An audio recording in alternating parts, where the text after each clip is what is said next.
जय हिंद। आपका एक बार फिर से स्वागत है आपके अपने ही परिवार गंगा हायर एजुकेशन में। आज के इस वीडियो में हम लोग सोशल साइंस क्लास 10th के हिस्ट्री का हिस्ट्री का पहला चैप्टर जिसका नाम है यूरोप में राष्ट्रवाद के अति लघु उत्तरीय प्रश्न को देखेंगे। ठीक है, तो आइए हम लोग अपने वीडियो को स्टार्ट करते हैं। तो हमारा पहला क्वेश्चन क्या दिया है?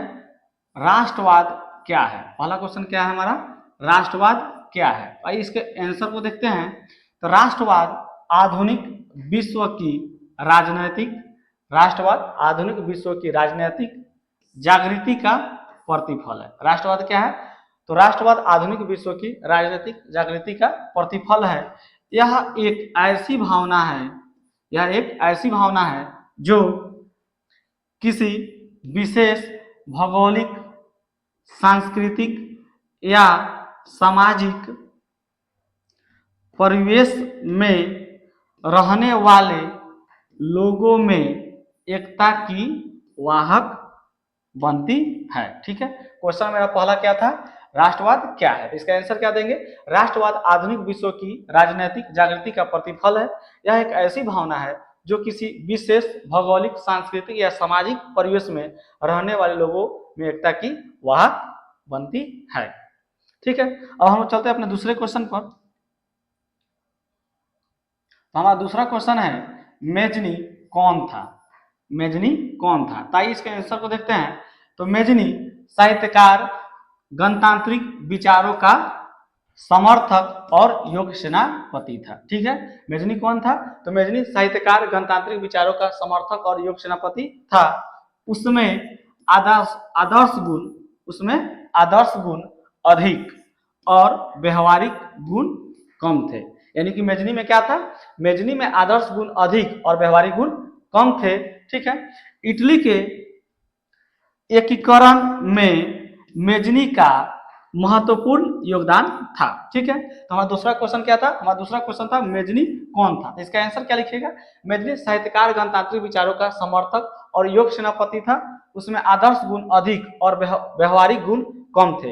इटली के एकीकरण में मेजनी का महत्वपूर्ण योगदान था। यह इस क्वेश्चन का सटीक आंसर हुआ। ठीक है, अब हम लोग चलते अपने तीसरे क्वेश्चन की ओर।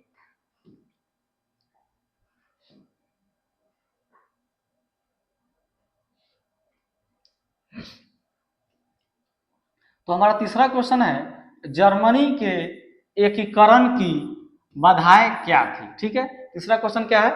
जर्मनी के एकीकरण की बाधाएं क्या थी? ठीक है, तो आइए हम आंसर देखते हैं। तो जर्मनी के एकीकरण की अनेकों बाधाएं थी। जर्मनी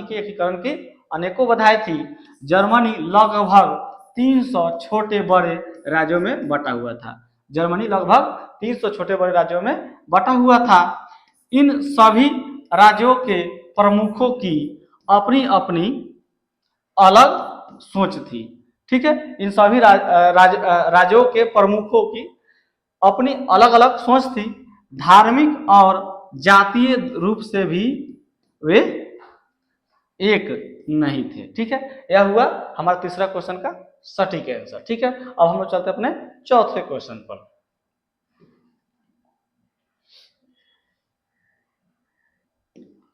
तो चौथा क्वेश्चन है मेटरनिक युग क्या है? चौथा क्वेश्चन क्या है?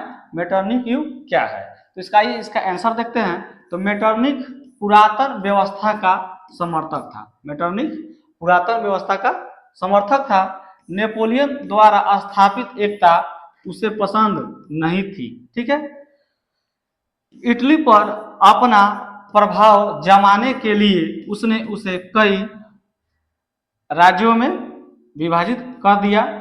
ठीक है, इसी युग को मेटरनिक युग कहते हैं। ठीक है, हमारा क्वेश्चन क्या था? मेटरनिक युग क्या है? मेटरनिक पुरातन व्यवस्था का समर्थक था। नेपोलियन द्वारा स्थापित एकता उसे पसंद नहीं थी। इटली पर अपना प्रभाव जमाने के लिए उसने उसे कई राज्यों में विभाजित कर दिया। इसी युग को मेटरनिक युग कहते हैं। ठीक है, तो इस वीडियो में आज इतना ही।